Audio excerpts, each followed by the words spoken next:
दोस्तों, जब किसी इंसान की मृत्यु होती है तो उसके घर के बाहर भीड़ लग जाती है। रिश्तेदार जमा हो जाते हैं, रोना धोना मच जाता है और फिर एक अंतिम यात्रा निकलती है। श्मशान घाट की तरफ राम नाम सत्य है के नारे लगते हैं और उस शरीर को, जिसे कल तक मखमल के गद्दों पर नींद नहीं आती थी, उसे लकड़ियों के ढेर पर लिटा दिया जाता है। आग लगा दी जाती है और जब वह शरीर धू धू करके जलने लगता है तो धीरे धीरे सारे रिश्तेदार, सारे दोस्त और परिवार वाले वहां से जाने लगते हैं। वो पीछे मुड़कर भी नहीं देखते, ये सोचकर कि अब सब खत्म हो गया। लेकिन क्या सच में सब खत्म हो गया है? यहीं से शुरू होता है वह भयानक और रोंगटे खड़े कर देने वाला सच, जिसके बारे में गरुड़ पुराण के प्रेत खंड में विस्तार से लिखा गया है। जब श्मशान में आखिरी आदमी भी चला जाता है, जब चिता की आग बुझने लगती है और सिर्फ गर्म राख और सन्नाटा बचता है, तब वहां एक शख्स खड़ा रह जाता है। वो कोई इंसान नहीं होता, वह उसी मृतक की आत्मा होती है जो अपनी ही राख के पास खड़ी होकर उस मंजर को देख रही होती है। जरा सोचिए, वह आत्मा जो कुछ घंटे पहले तक उस शरीर के अंदर थी, जो उस शरीर को अपना मानती थी, आज वह उस शरीर को राख के ढेर में बदला हुआ देख रही है। उसे विश्वास नहीं होता कि जिस शरीर को उसने पूरी जिंदगी सवारा, खिलाया, पिलाया और सुरक्षित रखा, जिस चेहरे को आईने में देखकर उसे गुरूर होता था, वह अब एक मुट्ठी राख बन चुका है। गरुड़ पुराण कहता है कि दाह संस्कार के ठीक बाद का 1 घंटा आत्मा के लिए सबसे ज्यादा कष्टदायी, डरावना और भारी होता है। यह वह समय होता है जब आत्मा को पहली बार यह एहसास होता है कि वह अब इस भौतिक दुनिया का हिस्सा नहीं रही। इस 1 घंटे में श्मशान की उस भयानक खामोशी में आत्मा के साथ क्या क्या घटता है, उसे क्या दिखाई देता है और वह वहां से तुरंत यमलोक क्यों नहीं जाती, आज हम इसी गहरे रहस्य से पर्दा उठाएंगे। यह वीडियो कमजोर दिल वालों के लिए नहीं है, क्योंकि इसमें मौत के बाद का वो नंगा सच है जिसे सुनने के लिए कलेजा चाहिए। सबसे पहले हमें उस स्थिति को समझना होगा जब शरीर जल रहा होता है। शास्त्रों के अनुसार जब तक शरीर पूरी तरह नहीं जल जाता, तब तक आत्मा को एक मोह रहता है। उसे लगता है कि शायद मैं वापस इस शरीर में प्रवेश कर सकूं, शायद मैं फिर से जिंदा हो सकूं। वह बार बार उस जलते हुए शरीर के पास जाती है, उसके चारों तरफ चक्कर लगाती है, लेकिन आग की तपन और यमदूतों का अदृश्य पाश उसे उस शरीर में घुसने नहीं देता। वह देखती है कि कैसे उसकी त्वचा जल रही है, कैसे उसकी हड्डियां चटक रही हैं। यह दृश्य उसके लिए किसी प्रलय से कम नहीं होता। और फिर आता है वह दर्दनाक पल जिसे कपाल क्रिया कहते हैं, जब घर का कोई सदस्य या बेटा बांस के डंडे से जलते हुए शव के सिर पर प्रहार करता है और सिर को फोड़ देता है। यह दृश्य देखने में जितना भयानक है, आत्मा के लिए उससे कहीं ज्यादा पीड़ादायक है। गरुड़ पुराण कहता है कि जैसे ही कपाल फटता है, एक जोरदार धमाका होता है जो सिर्फ आत्मा को सुनाई देता है। यह वह पल है जब आत्मा का उस शरीर से आखिरी बंधन टूट जाता है। उसे समझ आ जाता है कि अब वापसी का कोई रास्ता नहीं बचा, यह दरवाजा हमेशा के लिए बंद हो चुका है। लेकिन असली कहानी तो इसके बाद शुरू होती है। जब कपाल क्रिया हो जाती है और शरीर जलकर खाक हो जाता है, तब नियम के अनुसार घर वाले और रिश्तेदार वहां से लौटने लगते हैं। शास्त्रों में सख्त नियम है कि श्मशान से लौटते वक्त पीछे मुड़कर नहीं देखना चाहिए। क्या आपने कभी सोचा है कि ऐसा क्यों कहा जाता है? इसके पीछे एक बहुत बड़ा और डरावना कारण है। जब परिवार वाले वहां से जाने लगते हैं तो आत्मा घबरा जाती है।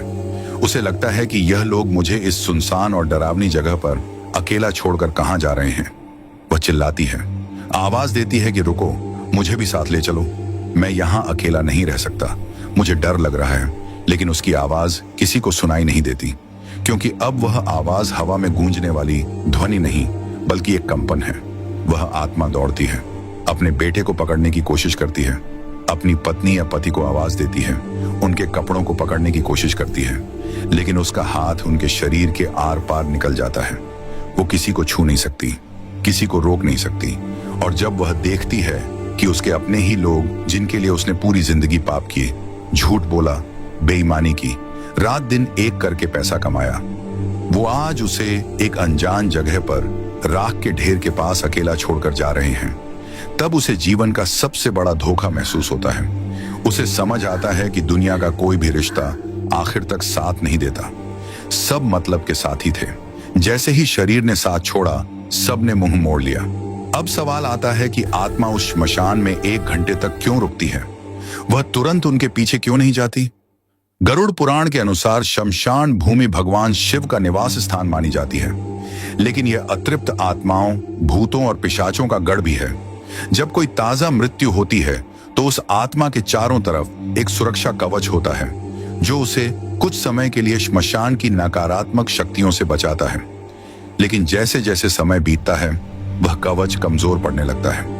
उस 1 घंटे के दौरान आत्मा को श्मशान में मौजूद दूसरी भटकती हुई रूहें दिखाई देने लगती हैं। उसे अजीब अजीब सी डरावनी आवाजें सुनाई देती हैं।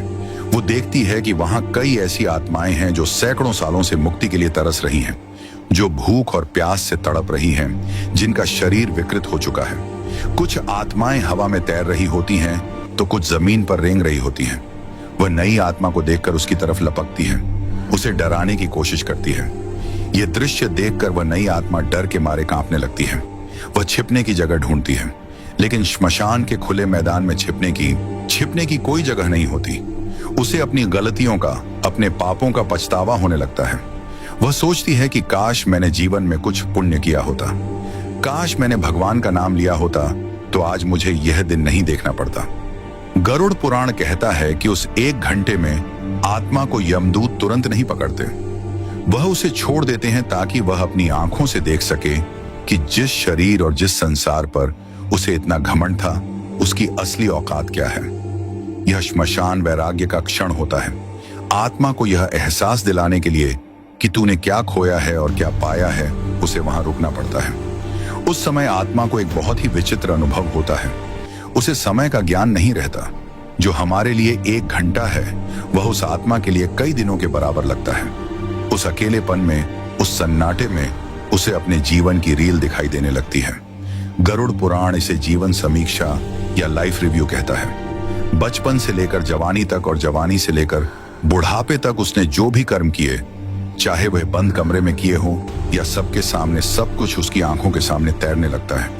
उसने किस किस का दिल दुखाया, किस किस का हक मारा, किस किस को धोखा दिया, वह सब उसे याद आने लगता है। और सबसे बड़ी बात, उसे यह भी दिखाई देता है कि उसके उन कर्मों का दूसरों पर क्या असर पड़ा। अगर उसने किसी गरीब की मजदूरी मारी थी तो उसे उस गरीब के बच्चे भूख से रोते हुए दिखाई देते हैं। अगर उसने किसी जानवर को पत्थर मारा था तो उसे उस जानवर का दर्द महसूस होता है। ये मानसिक पीड़ा शारीरिक पीड़ा से कई गुना ज्यादा होती है। आत्मा चीखती है, रोती है, लेकिन वहां उसके आंसू पोंछने वाला कोई नहीं होता। वहां सिर्फ हवा की सनसनाहट होती है और दूर कहीं कुत्तों के रोने की आवाज। यह वह समय है जब इंसान को अपनी असलियत का पता चलता है। उसे समझ आता है कि जिन पद, प्रतिष्ठा और पैसों का उसे इतना घमंड था, वो सब तो श्मशान के गेट के बाहर ही छूट गए।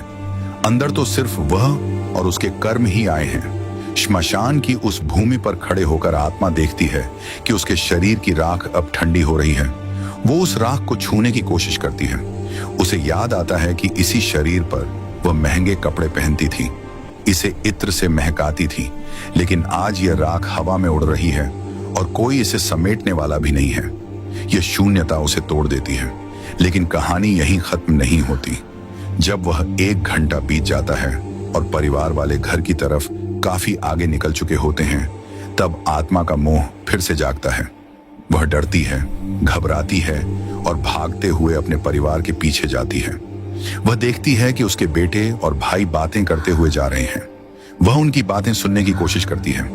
कई बार उसे यह सुनकर धक्का लगता है कि वे लोग उसके जाने का दुख मनाने के बजाय उसके बैंक खाते और जायदाद की बातें कर रहे हैं। वे चर्चा कर रहे होते हैं कि अब दुकान कौन संभालेगा, मकान का बंटवारा कैसे होगा। यह सुनकर आत्मा को ऐसा लगता है जैसे किसी ने खंजर घोंप दिया हो। वह चिल्लाती है, अरे मूर्खों, मैं अभी गया भी नहीं और तुम लोगों ने बंटवारा शुरू कर दिया। लेकिन उसकी आवाज उन तक नहीं पहुंचती। इसीलिए कहा जाता है कि घर में प्रवेश करने से पहले लोहे को छूना चाहिए, आग को छूना चाहिए या नियम की पत्ती चबानी चाहिए। यह सब इसलिए किया जाता है ताकि अगर वह आत्मा मोहवश आपके पीछे पीछे घर तक आ गई है तो वह घर के अंदर प्रवेश ना कर सके। क्योंकि अगर मृत्यु के तुरंत बाद आत्मा घर में प्रवेश कर जाए और उसे मुक्ति ना मिले तो वह घर में प्रेत बनकर रहने लगती है। गरुड़ पुराण में लिखा है कि आत्मा को प्यास लगती है। बहुत तेज प्यास, दाह संस्कार की गर्मी से उसका सूक्ष्म शरीर जल रहा होता है। वो पानी मांगती है। वो अपने घर के मटों के पास जाती है, वो अपने रिश्तेदारों के पास जाती है जो पानी पी रहे होते हैं, लेकिन वह पानी पी नहीं सकती।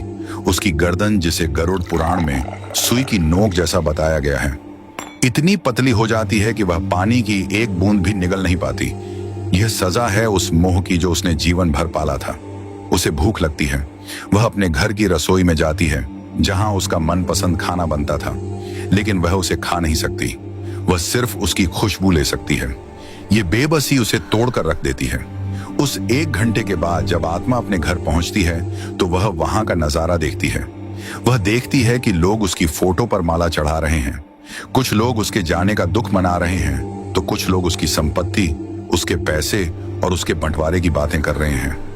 यह देखकर आत्मा को गहरा आघात लगता है। उसे समझ आता है कि मेरे जाने के बाद भी दुनिया वैसी ही चल रही है। किसी के रुकने से कुछ नहीं रुकता। जिन पैसों के लिए उसने भाई से लड़ाई की, जिन गहनों के लिए उसने दूसरों का दिल दुखाया, आज वह सब यहीं धरे रह गए हैं और वह खाली हाथ, नंगा और बेबस खड़ा है। उसे अपने ही घर में बेगानापन महसूस होता है। वो अपनी ही कुर्सी पर बैठना चाहता है लेकिन बैठ नहीं पाता। वो अपने बच्चों के सिर पर हाथ रखना चाहता है लेकिन रख नहीं पाता। वह अपनी पत्नी को रोते हुए देखता है और उसे चुप कराने की कोशिश करता है, लेकिन वह उसे महसूस नहीं कर पाती। यह असमर्थता आत्मा को पागल कर देती है। वह बार बार दीवार से टकराती है, आईने में खुद को देखने की कोशिश करती है, लेकिन वहां कोई प्रतिबिंब नहीं होता। गरुड़ पुराण यह भी बताता है कि मृत्यु के बाद आत्मा की याददाश्त, जिसे हम स्मृति कहते हैं, बहुत तेज हो जाती है। उसे अपने बचपन से लेकर बुढ़ापे तक का एक एक पल याद आने लगता है। उसने कब किससे झूठ बोला, कब किस गरीब को सताया, कब किस जानवर को मारा, उसे सब कुछ एक फिल्म की तरह दिखाई देने लगता है। उस वक्त उसे जो पछतावा होता है, उसकी आग चिता की आग से भी ज्यादा तेज होती है। वह चीखती है कि मुझे एक मौका और दे दो, मुझे वापस भेज दो, मैं सब ठीक कर दूंगा, मैं दान करूंगा, मैं पूजा करूंगा। लेकिन समय का पहिया उल्टा नहीं घूमता। उस समय आत्मा को यमदूतों का असली रूप दिखाई देने लगता है। जो यमदूत पहले उसे सिर्फ परछाई जैसे लग रहे थे, अब वह स्पष्ट होने लगते हैं। पापी आत्मा के लिए उनका रूप अत्यंत भयानक होता है। उनकी आंखें लाल अंगारों जैसी होती हैं, बाल बिखरे हुए होते हैं, दांत बाहर निकले होते हैं और हाथ में काला पाश होता है। वे आपस में बात करते हैं कि इस पापी को किस नरक में ले जाना है। उनकी बातें सुनकर आत्मा थर-थर कांपने लगती है। लेकिन जो पुण्य आत्मा होती है, जिसने जीवन भर धर्म का पालन किया होता है, उसे वह यमदूत सौम्य और शांत दिखाई देते हैं। वे उससे आदर से बात करते हैं और उसे सांत्वना देते हैं। यह सब हमारे कर्मों का ही प्रतिबिंब है। जैसा हम करते हैं वैसा ही हमें अंत में दिखाई देता है। दोस्तों, यह 1 घंटा जो आत्मा श्मशान में और फिर अपने घर के दरवाजे पर बिताती है, यह उसे यह समझाने के लिए काफी होता है कि जीवन का असली उद्देश्य क्या था। हम पूरी जिंदगी भागते रहते हैं, पैसा कमाने के लिए, नाम कमाने के लिए, बड़ा घर बनाने के लिए। हम रिश्तों को दांव पर लगा देते हैं, नैतिकता को भूल जाते हैं, लेकिन अंत में उस 1 घंटे में हमारे पास सिर्फ हमारे कर्म होते हैं। अगर आपने जीवन में किसी प्यासे को पानी पिलाया है तो उस वक्त आपको ठंडक महसूस होगी। अगर आपने किसी नंगे को कपड़ा दिया है तो उस वक्त आपको सुरक्षा महसूस होगी। लेकिन अगर आपने सिर्फ छीना है, सिर्फ बटोरा है, तो उस वक्त आपको सिर्फ तड़प मिलेगी। गरुड़ पुराण का यह ज्ञान हमें डराने के लिए नहीं है, यह हमें जगाने के लिए है। यह हमें बताता है कि जिस मौत से हम इतना डरते हैं वह तो आनी ही है, और जब वह आएगी तो हमारे बैंक बैलेंस, हमारी डिग्रियां, हमारे फॉलोअर्स कुछ काम नहीं आएंगे।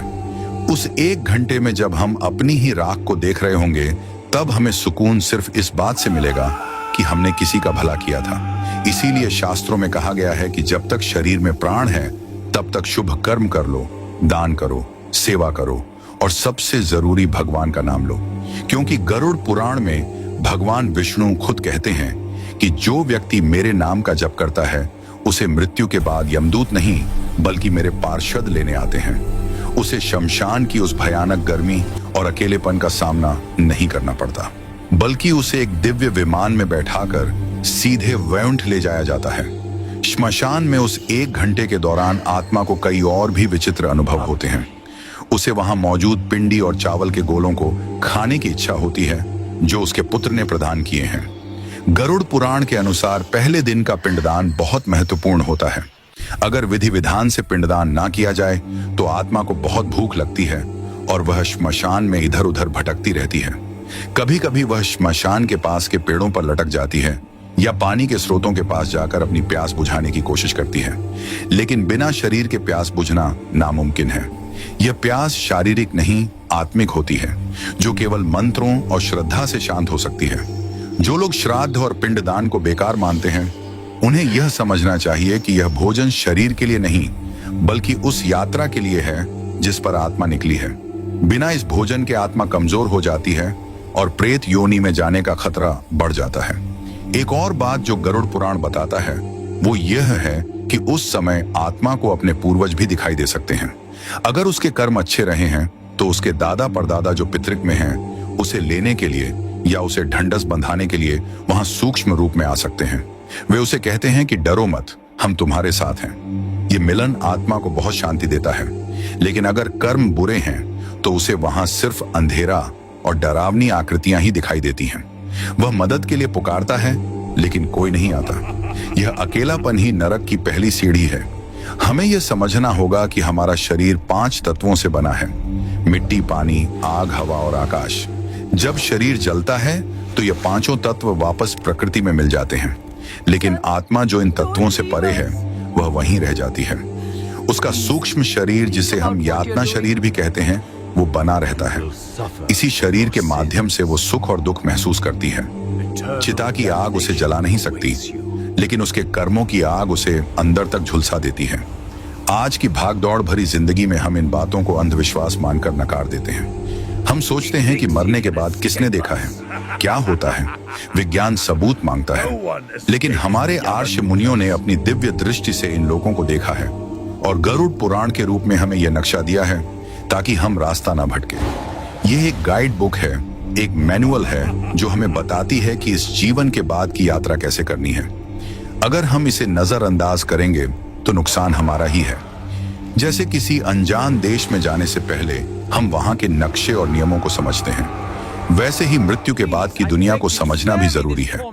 गरुड़ पुराण में यह भी बताया गया है कि जिन लोगों की अकाल मृत्यु होती है, यानी जो समय से पहले दुर्घटना, आत्महत्या, हत्या या किसी महामारी के कारण मर जाते हैं, उनकी स्थिति उस 1 घंटे में और भी ज्यादा दर्दनाक होती है।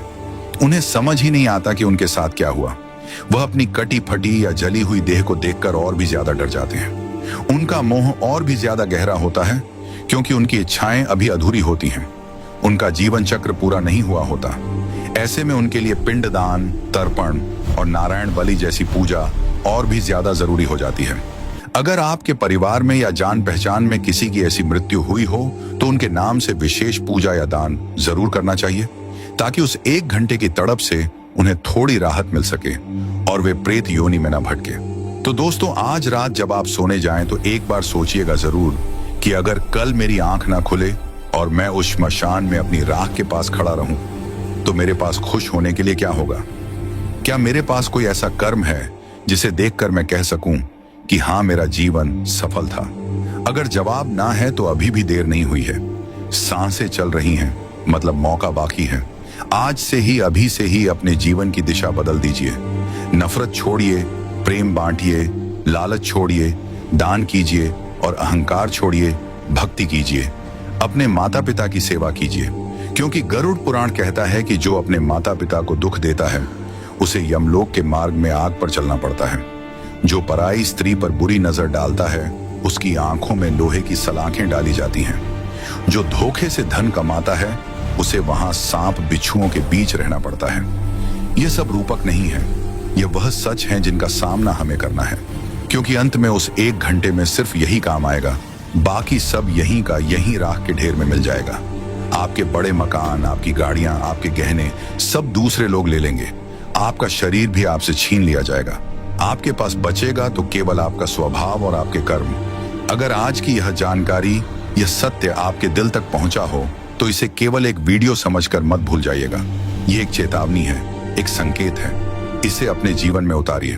और अगर आप चाहते हैं कि आपके पूर्वजों को, आपके पितरों को शांति मिले, तो कमेंट में पूरी श्रद्धा के साथ ओम नमो नारायण या ओम शांति जरूर लिखें। ये छोटा सा मंत्र उन भटकती आत्माओं तक एक सकारात्मक ऊर्जा पहुंचा सकता है। और इस सत्य को अपने दोस्तों और परिवार के साथ जरूर बांटें ताकि वह भी इस अज्ञान की नींद से जाग सकें। याद रखिए, मौत अंतिम सच है, लेकिन कर्म मौत से भी बड़ा सच है। हम अक्सर मौत से डरते हैं, लेकिन हमें डरना चाहिए उस जीवन से जो हमने व्यर्थ गंवा दिया। हमें डरना चाहिए उन आंसुओं से जो हमारी वजह से किसी की आंखों में आए। हमें डरना चाहिए उस विश्वास से जो हमने तोड़ा, क्योंकि यही वह चीजें हैं जो श्मशान में हमारे सामने खड़ी होंगी। अंत में मैं बस इतना कहना चाहूंगा कि जीवन एक सराय है। हम सब यहाँ मुसाफिर हैं, कोई जल्दी चला जाएगा, कोई देर से, लेकिन जाना सबको उसी श्मशान में है, उसी राख में मिलना है। तो क्यों ना हम इस सफर को इतना खूबसूरत बनाएं कि जब हम जाएं तो लोग हमारे लिए रोएं, ना कि हमारी बुराई करें। क्यों ना हम इतने पुण्य कमा लें कि जब हम उस श्मशान में अकेले खड़े हों तो हमें डर ना लगे, बल्कि एक संतोष हो कि मैंने अपना जीवन सही तरीके से जिया। और जब यमदूत आए तो हम मुस्कुराते हुए उनके साथ चल पड़े एक नई और बेहतर यात्रा की ओर। इस वीडियो को देखने के बाद शायद आपके मन में कई सवाल उठे होंगे, शायद आपको डर भी लगा होगा, लेकिन यह डर अच्छा है अगर यह आपको गलत काम करने से रोकता है। यह डर एक रक्षक है जो आपको पतन के रास्ते पर जाने से बचाता है। तो दोस्तों, इस ज्ञान को अपने तक सीमित मत रखिएगा, इसे फैलाइए, क्योंकि ज्ञान बांटने से बढ़ता है। अगले वीडियो में हम बात करेंगे एक और ऐसे ही रहस्य के बारे में जो आपकी सोच को हिलाकर रख देगा। तब तक के लिए अपने कर्मों पर ध्यान दीजिए, अपने माता पिता की सेवा कीजिए और प्रभु का स्मरण करते रहिए।